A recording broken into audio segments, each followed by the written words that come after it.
YouTube. What's good, guys? It's your boy Titty, and I'm back again with another video from Fantasy Good Sports, guys. And today's video, guys, is going to be on my top 12 wide receivers for your fantasy football playoffs. Yes, guys, my top 12 wide receivers. So make sure you hit the like button and subscribe to this channel. This is cutting edge content. And also, guys, like I told you in the previous video, make sure that if you need a consultation, if you need help with your fantasy football playoffs, hit your bro TD up. I offer consultations for $50, but if you sign up as a member, which is a Phenom member, that's a $20 tier, you're going to get your first consultation half off for $25 for 30 minutes, and we can chop it up about fantasy football, whatever you may need, even if it's next year's rankings. So, don't forget about that. So, guys, with no further ado, let's begin. I'm not going to hold you up. It's fantasy football playoffs time. Let's go. Let's talk about these wide receivers. So, the first guy that I got in my rankings is my number one wide receiver is going to be Puka Nacua. Now, listen, guys. This year in the offseason, I talked about Puka Nacua being the number 2, number 3, even the number 1 wide receiver. I think he could be from 3 to 1. And he got hurt in the offseason. In the first game coming back, he got hurt again. So that went out the window. But you see, when this guy's healthy, what he is. He's an animal. He's on the Jamar Chase, the Justin Jefferson, the Amon-Ra, the Tyreek Hills. He's on that type of tier in that level. So I got him number 1. No matter who the matchup is, Matthew Stafford is hyper-targeting the guy. The only thing that we need to pray for, pray for, is his health. That's what he's volatile. That's his kryptonite. Is his health, because he plays the game so tough. But I love Puka Nacua. He's going against a division rival, which is the 49ers. They don't got any corners that's going to shut Puka down. If you double team Puka, Cooper Kupp going to kill you. If you double team both of them, Kyrie Williams is going to kill you. So with no Nick Bosa, I think that the Rams had a chance to win this game. They trying to fight for a playoff spot. Remember, they are a fourth quadrant team like last year. Last year, they was undefeated in the month of December. And that's how they made the playoffs and played the Lions very well and came down to the last play. They played the Lions better than anybody did in the playoffs. So I like Puka Nacua. Let's move on to my number 2 guy. My number 2 guy is what everybody. This is the play that everybody likes. This is the guy that oh my God, I'm taking him number 1. This is Jamar Chase. You got to put respect on that guy's name. He is on a Hall of Fame trajectory, and Joe Burrow is proving a point with him. He's trying to get Jamar Chase paid. So you got to follow that. So he's my number 2. He's going against the Chiefs. And you know what Joe Burrow does to the Chiefs. Joe Burrow is a Chief killer. His record, I think he has a winning record against Pat Mahomes. He's the only, I think Pat Mahomes got a losing record or even with Lamar and Joe Burrow. Those are the 2 quarterbacks that can beat Patrick. So I'm not worried about the Chiefs matchup, even though the Chiefs are a good, solid secondary and a good team. So Jamar Chase is my number 2. Let's get on to my number 3 wide receiver. It's going to be Amon-Ra St. Brown going against the Bills. And you might say, well, TD, we know Amon-Ra is good, but he hasn't had a really good last month. You're right. And I was nervous about that. This team getting better and fading away from Amon-Ra, and they don't need to hyper-target Amon-Ra anymore. Except when it's a tough game and they're going against the Bills. So it's going to be a tough game. So I think they need Amon-Ra to eat. They need him to eat. This is the reason why you have Amon-Ra and you pay him $90 million guaranteed. It's because of these type of games. Now that they are a good team now. When they was 2 years ago or a year ago when they was still learning their identity, they needed Amon-Ra almost every single game. Now they don't need him every single game. So I'm going to continue to start him. You got to continue to play this type of guy that's on the type of team that he is and the talent that he is. You got to continue to play him no matter what. But you got to know that he's going to be a little bit volatile, knowing how the Lions are going into a different role where they are a run-first team, but they can pass it. And we can beat you with mini cuts. We can beat you with Jamison Williams. We can beat you with Sam Laporta. We can beat you with Jahmyr Gibbs. We can beat you with David Montgomery. And we can beat you with Tim Patrick. And we can beat you with our defense. So they can win all different ways. But I'm starting Amon-Ra. He's an elite wide receiver. He's my number 3 guy. You got to start him no matter what. Don't get cute. This is the fantasy football playoffs. Don't get cute. Only get cute when you need to get cute. If you're going to a ball, then get cute. But don't get cute going to mudslinging, right? And you get what I'm trying to say. Don't get too cute for week 15. All right, let's move on to my number 4 guy. My number 4 guy is one of these big-time names. He deserves it. It's Justin Jefferson. I know Justin Jefferson ain't had a good Well, he ain't hit the Justin Jefferson year, but it doesn't matter. Minnesota is playing well, so when you are playing well, you're not gonna hyper target one player. Players that get hyper targeted, usually their teams are not good. Usually, not all the time. So Justin Jefferson going against the Bears, which is a tough matchup. Nobody's stopping Justin Jefferson, so I'm still playing him. Now I will say this: I didn't have his counterpart Jordan Addison in my top 12, but I want to mention it now while I'm talking about Justin Jefferson. Jordan Addison is a must start, and I told y'all all year long from about week 7 that Jordan Addison was a 4th quadrant league winner, and that he was going to be elite because he's the number 2 wide receiver to Justin Jefferson. I'm one of the only few channels to talk about when you got an elite wide receiver as the number 1. That number 2 wide receiver is usually a good streamable option, and I don't want to say streamable, but a good option to draft outside of a couple teams that might not happen on. All right. So, yes, guys, Justin Jefferson, start him. He's my number 4 wide receiver. Moving on to my number 5 wide receiver is going to be Nico Collins. And Nico is going against the Dolphins. Nico is the number 1. Nico came out of nowhere. We got to give Nico respect, guys. He's the number 1. It ain't Tank Dell. We thought Tank Dell could be number 1. I even thought Tank Dell could be number 1. Stephon Diggs was having a good year before he got hurt, but he wasn't the number 1. Nico is the number 1. Nico is the heartbeat of this team. It's not C.J. Stroud.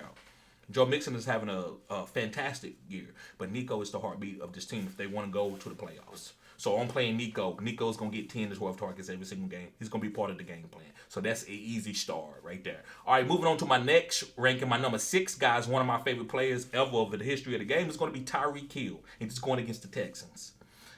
Tyreek Hill is heating up. Tua is getting, his mind is getting right, and I mean pun intended, right? He's getting more comfortable in the pocket. Seems like that the drunkenness of the concussion, the repercussions of that concussion is going away. Now Tua's eating, and he had a great game in the cold. That's the first great game that he's had in the cold weather. So I'm playing Tyreek Hill. I don't got Waddle on this list, but Waddle is a must start for me too. So I just want to do a couple honorable mentions when I talk about a few guys. So this is only 12, and I got 3 guys that I want to talk about at the end of the video. So make sure you hit the like button, subscribe to the channel, put the 100 symbol, say TD. I support you. Whatever, just let me know that you support the channel. Or you got any questions, you're welcome to put it in the comments. I'm gonna try to get to them in a timely manner, quick as I can. And also, the lives are coming. I'm going live tomorrow before the Thursday night game, so make sure you be there. Or be square. Be there or be square. Okay. So Tyreek Hill, number 6. Let's go on to my number 7. It's going to be Davante Adams. Yes, Davante Adams. Guys, remember I put Aaron Rodgers in one of my videos of picking up off waiver wires in my sneaky play. He's going to be my streamable quarterback for the week, too. I'm going to go ahead and tell you that. I'm going to go ahead and let the cat out the bag. But, yes, Aaron Rodgers, guys, is going to hyper-target Davante Adams. He's going crazy. This is like an NBA game. It's the last couple games, and the players are just going to shoot a bunch of threes and see what's going to happen. That's what the Jets is right now. Aaron Rodgers is going to be trying to get Davante Adams 200 yards and Garrett Wilson 200 yards just to show you I still can play. Don't think because I'm playing with these sorry-ass Jets and I don't got no protection that I suck. He's trying to prove a point. So I would like to play players in fantasy football that's trying to prove a point, especially when it's garbage time. Garbage time wins fantasy football championships. I said what I said. So I love Davante Adams as my number 7 wide receiver going against the Jacksonville Jaguars. My number 8 wide receiver is his counterpart, and it's going to be Garrett Wilson going against the Jacksonville Jaguars. And Garrett Wilson is a little bit more explosive than Davante right now, a little bit more faster. But Davante is still a savvy veteran who runs fantastic routes. And both of these guys together, I think, is dangerous in fantasy football 4th quadrant time. So I love Aaron Rodgers, I love Davante Adams, and I love Garrett Wilson. And Aaron Rodgers will be in my rankings when I do my quarterbacks. So I'm just letting you know now. So let's move on to my number 9. My number 9 wide receiver that I like, that I got ranked for your fantasy football playoffs, is going to be Terry McLaurin. Yes, guys, Terry McLaurin going against the Saints. And Terry is a top 5 wide receiver, if I'm not mistaken. Put it in the comment section. Let me know. Say, TD, you off? That's not true. I looked at the data earlier today. I'm pretty sure I remember that he was a top 5 wide receiver. Terry's killing it. They got the matchup is good. The Saints don't really have a lot to play for. I don't know if they're gonna play Derek Carr, Alvin Kamara. I don't know how much time he's gonna get. It's time for the Saints to probably shut down after losing that game last week. So yes, guys, Terry McLaurin is the top 5 wide receiver, but I got him 8 because I got him 9 because of the rankings the way I do my rankings. But I won't be surprised if he's top 5. So start Terry McLaurin. Great start this week. Number 10 is going to be Cooper Kupp. And Cooper Kupp is going against the 49ers. And he's just the counterpart to Puka Nacua. And Cooper Kupp is still a savvy veteran. He blocks. He does all the small things. A great route runner. He just don't have the speed and the youthfulness that he had about 2 years ago. But he's still a top 12, top 15, top 12 wide receiver for his talent. Not fantasy football, talent in the NFL. So I love Cooper Kupp. That shows you that Matthew Stafford is a great start this week. Start Matthew Stafford for the rest of the year. 4th quadrant guy. Guys, go look up my 4th quadrant videos. My guys are hitting. Matthew Stafford, Puka Nacua. These guys are getting ready for the ball out. They balled out last week and is going into your playoffs for the next 3 weeks. That's 4 weeks makes a quadrant. So look what's going on. So yes, I love Matthew Stafford, Cooper Kupp. Moving on to my number 11 guy, it's going to be Zay Flowers playing against the Giants. This is going to be fantasy extravaganza. Lamar's going to put up 40 points. 40 points. If Lamar don't put up that, then I'm going to lose in some of the leagues that I'm playing in the first round in. I need Lamar to go bonkers, and this is why I drafted him for the 4th quadrant. This is what I've been talking about all year. So I'm ready for my players to ball out, my rookies and all of that. So, yes, guys, Zay Flowers is an exceptional talent, man. This guy can get open in the phone booth, and he also fast, and he can jump ball you, too. So I think Zay Flowers, man, is going to give these Giants corners who is really nobodies, they're going to give them hell. And they kind of shut down. They ready to be on their demon time. You know what that means? They ready to go on vacation and date these Hollywood celebrity Instagram models. That's what they ready to do. They don't want to play football no more. All right, let's move on, guys. I don't want this video to be too long. The next guy, my number 12 guy, is going to be Brian Thomas Jr. Playing against the Jets, the Jacksonville Jaguars young rookie wide receiver. He's playing against the Jets. I'm not worried about no Sauce Gardner when it comes to a 6'2", 6'3" guy that runs a 4.3. And he got really good hands. I want to say exceptional, but it's really good hands. It's actually kind of on better than Malik. Malik been dropping passes. Brian hasn't. Now you might say, well, Malik got bad quarterback play. Well, so is Matt Jones. Who? Matt Jones. Who? Matt Jones is his quarterback. So the balls has not been great for Brian Thomas, but he's still getting 80 to 90 yards the last 3 games.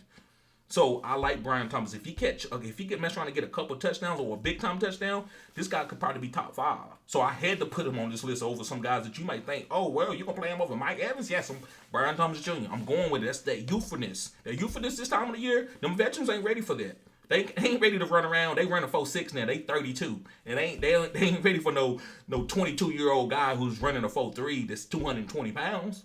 So I love Brian Thomas, and I'm gonna mention my honorable mentions. I got 3 guys that you need to be starting no matter where I got them on my rankings. It's gonna be CeeDee Lamb, Jacoby Myers, and Drake London. You got to start those guys. You got to start them. Drake London is going against the Raiders, even though Kirk Cousins, I don't trust him. I mentioned Darnell Mooney. You got to start Darnell Mooney too, but I just don't like Kirk Cousins, so I'm really I don't got a lot of those players. But also Jacoby Myers, who's leading the league in targets the last month. I could be off. Go vet me, guys. Go to the comment section. I think Jacoby Myers is leading the league in targets the last month. So Jacoby Myers going against the Cardinals, he's a must start. And CeeDee Lamb, even though he got a hurt shoulder, he's still CeeDee Lamb. I'm actually moving CeeDee Lamb up on my total rankings because I'm seeing this guy play hurt, and he's very, very shifty.